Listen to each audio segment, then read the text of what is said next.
সবচেয়ে মূল্যবান হচ্ছে মানুষের জীবন।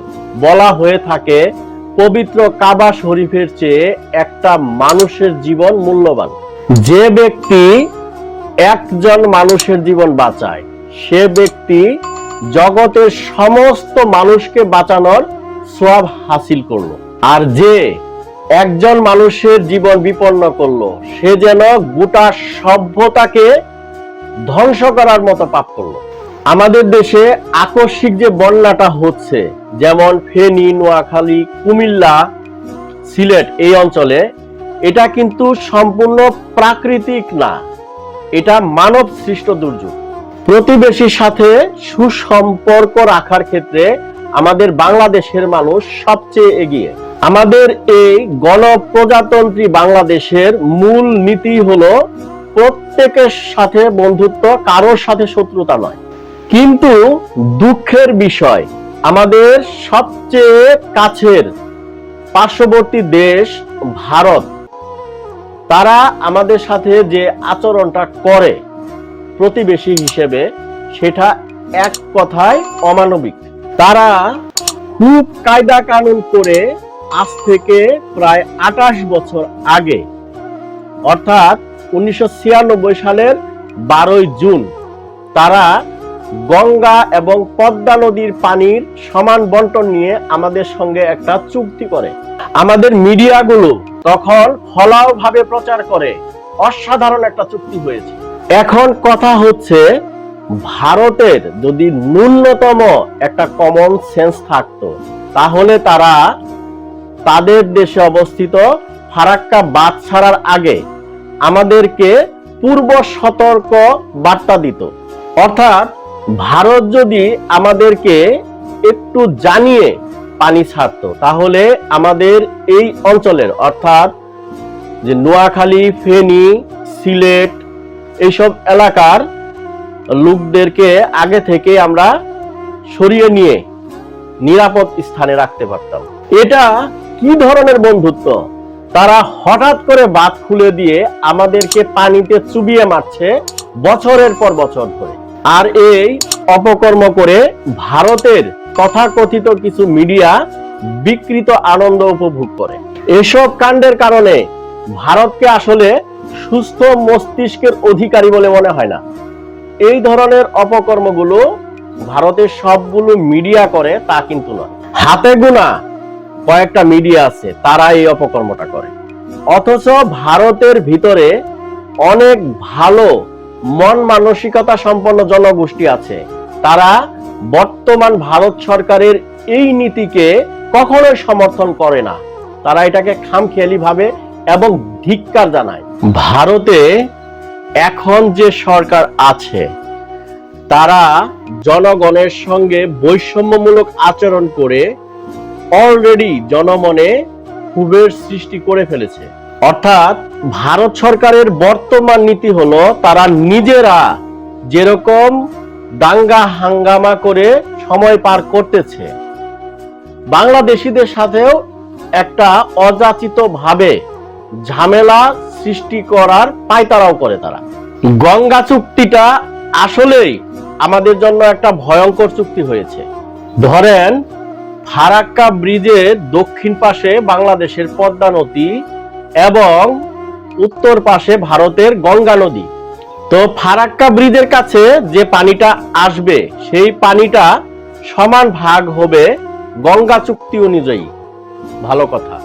এবং সমবন্টনের একটা নিয়ম ছিল 1 জানুয়ারি থেকে 31 মে, এই সময়টা বাংলাদেশের জন্য শুষ্ক মৌসুম।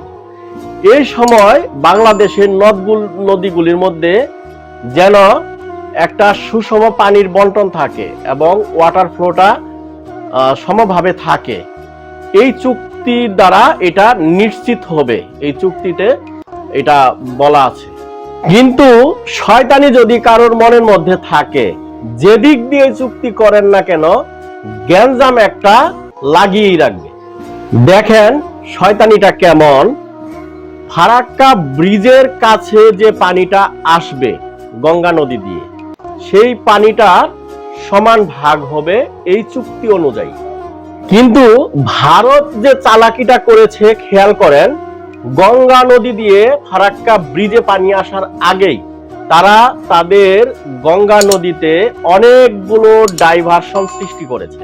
অর্থাৎ ভারতের ভূখণ্ডের ভিতরে তারা গঙ্গা নদী দিয়ে আরো অন্যান্য জায়গায় পানি ডাইভার্ট করে নিয়েছে তাদের নদী বন্দরগুলো সচল রাখার জন্য। এতে করে ফারাক্কা ব্রিজের কাছে কিন্তু আশানুরূপ অনুপাতে পানি আসতেছে না। অর্থাৎ ফারাক্কা ব্রিজে যতটুকু পানি আসার কথা প্রকৃতির নিয়মে নদী দিয়ে, ততটুকু তারা আসতেই দেয় না। এটা সুনির্দিষ্টভাবে একটা অন্যায় কাজ। মানেটা কি দাঁড়ালো? ফারাক্কা ব্রিজে পানি আসার আগে তারা তাদের প্রয়োজন অনুযায়ী পানি নিয়ে নেয়। ভারত আগেই পানি সরিয়ে নেওয়ার পরে ফারাক্কা ব্রিজে যে পানি আসে সেটারও ন্যায্য হিস্সা আমাদেরকে দেয় না। দেখেন বন্ধুত্বের কি নমুনা। আরো দেখেন তারা কতটা খারাপ। যখন আমাদের পানি দরকার, অর্থাৎ শুষ্ক মৌসুমে আমাদের নদীগুলো যখন পানি শূন্যতায় ভুগে, তখন কিন্তু তারা পানি দেয় না, তখন পানি বন্ধ করে রাখে। আর যখন আমাদের পানির দরকার নেই তখন তারা পানি দিয়ে ভাসিয়ে দেয়। অর্থাৎ বর্ষাকালে তারা ফারাক্কার বাঁধ ছেড়ে দেয়। তার মানে এই গঙ্গা চুক্তিটা হচ্ছে উভয়মুখী সংকট। কিন্তু আমাদের জন্য আসার বিষয় হচ্ছে যে এটা আর 2 বছর পরে এই চুক্তিটা শেষ হয়ে যাচ্ছে। এই গঙ্গা চুক্তির মেয়াদ 2026 সালে শেষ হয়ে যাবে। এই চুক্তি শেষ হলে এখনই সময় জাতিসংঘের যে আন্তর্জাতিক নদীর পানি বন্টনের যে আন্তর্জাতিক মানের চুক্তি আছে, জাতিসংঘের মধ্যস্থতায় সেই চুক্তি করতে হবে। ভারতের সঙ্গে আর সেই বন্ধুত্বের নামধারী কোনো বন্ধুত্বের কোনো চুক্তি করা যাবে না। আল্লাহর রহমতে আমরা যদি জাতিসংঘের মধ্যস্থতায় এবং সব দেশগুলোর কনসার্নে এই আন্তর্জাতিক নদীর পানি বন্টনের চুক্তিটা করে ফেলতে পারি, তাহলে ভারত কোনোভাবেই আমাদের সঙ্গে ঝামেলা করতে পারবে না। ঝামেলা করলে আমরা সরাসরি জাতিসংঘের মাধ্যমে আন্তর্জাতিক আদালতে যাব এবং আন্তর্জাতিক মিডিয়াগুলোকে জানিয়ে দেব। তখন ভারতকে কিন্তু সারা বিশ্ব কোণঠাসা করে ফেলবে।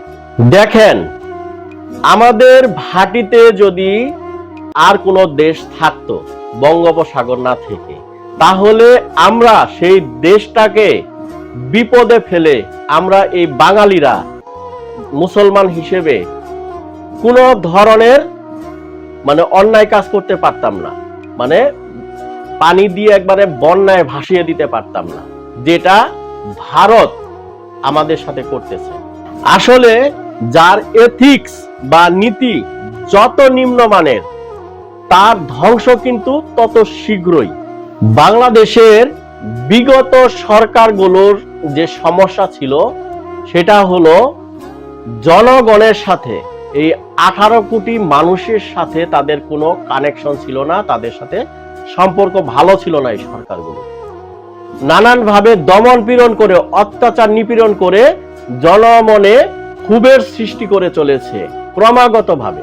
যার কারণে সরকারগুলোকে ভারতকে তোষামোদ করে চলতে হতো। ওই যে ভারত বড় দেশ এবং চতুর্দিকেই ভারত, কিন্তু এটা মনে করে না যে ভারতের চতুর্দিকে অন্য দেশ না, অন্য দেশের মাঝখানে, পেটের মাঝখানে সেই ভারত, এবং চতুর্দিকের প্রত্যেকটা দেশকে ভারত শত্রুতে পরিণত করে ফেলেছে। আপনি মায়ানমারের কথা বলেন, ভারতের শত্রু। চীনের কথা বলেন, ভারতের শত্রু। নেপাল, ভুটান, মালদ্বীপ, এরা সবাই ভারতের শত্রু। ঠিক আছে, ভারত কারোর সঙ্গেই বন্ধুত্বপূর্ণ আচরণ করে না। ভারত যে এই ফারাক্কা বাঁধ নিয়ে নোংরা রাজনীতি করতে পারে, মাওলানা আব্দুল হামিদ খান ভাসানী, যাকে মজলুম জননেতা বলা হয়, তিনি কিন্তু সেই সময় অর্থাৎ আজ থেকে 48 বছর আগেই কিন্তু বুঝতে পেরেছিলেন। এজন্যই মাওলানা আব্দুল হামিদ খান ভাসানী আসল ত্যাগী নেতা। অথচ এই 48 বছরে আমাদের কোন ত্যাগী নেতাকে এই ফারাক্কা বাঁধ নিয়ে উচ্চ বাচ্য করতে দেখলাম না। শুধু ভারতকে তুষামত এবং তেলবাজি করতেই দেখতেছি। দেখেন বাংলাদেশের মানুষেরা কত ভালো এবং ভালো মন মানসিকতা সম্পন্ন।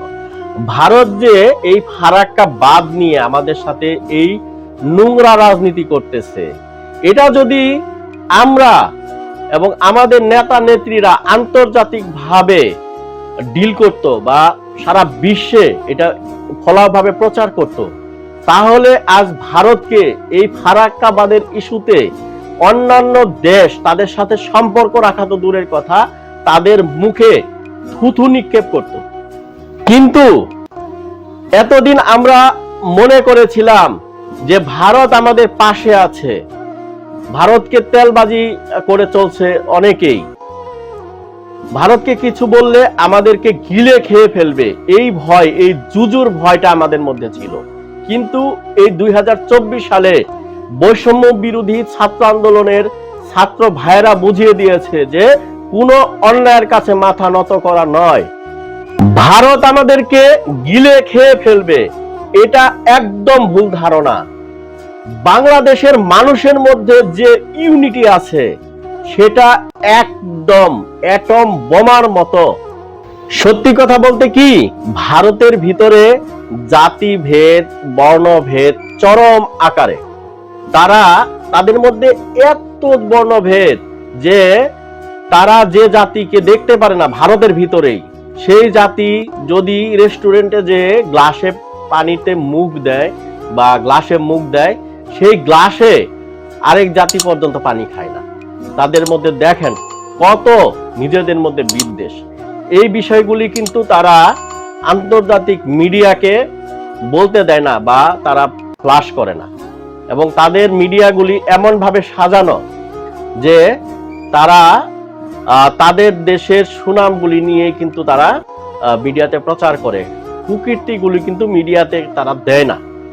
এটাই হচ্ছে বাস্তবতা, এবং এটাই হচ্ছে মানে ভারত মানে ধ্বংস হয়ে যাওয়ার একটা মূল কারণ, যে তাদের মধ্যে বর্ণভেদ, জাতিভেদ ব্যাপক আকারে আছে, যেটা আমাদের বাংলাদেশিদের মধ্যে নাই। বাংলাদেশিরা কিন্তু বৌদ্ধ, তারপরে আপনার খ্রিস্টান, হিন্দু, এদের সঙ্গে বাংলাদেশের মুসলমানরা কিন্তু খুবই সুসম্পন্ন, এবং এই বৌদ্ধ, খ্রিস্টান, হিন্দুরা যদি কোনো রেস্টুরেন্টে যে খায়, সেই এমন কোনো রেস্টুরেন্ট নাই যে সেটার মধ্যে মুসলিমরা যায় খায় না, এরকম নাই। সবাই মিলেমিশে, এবং একজন হিন্দু এবং একজন মুসলিম একই টেবিলে বসে খাওয়া দাওয়া করে, ঠিক আছে?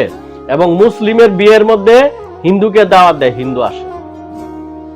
কিন্তু ভারতে কিন্তু এরকম নাই, ভারতে কিন্তু জাতিভেদ, বর্ণভেদ চরম আকারে।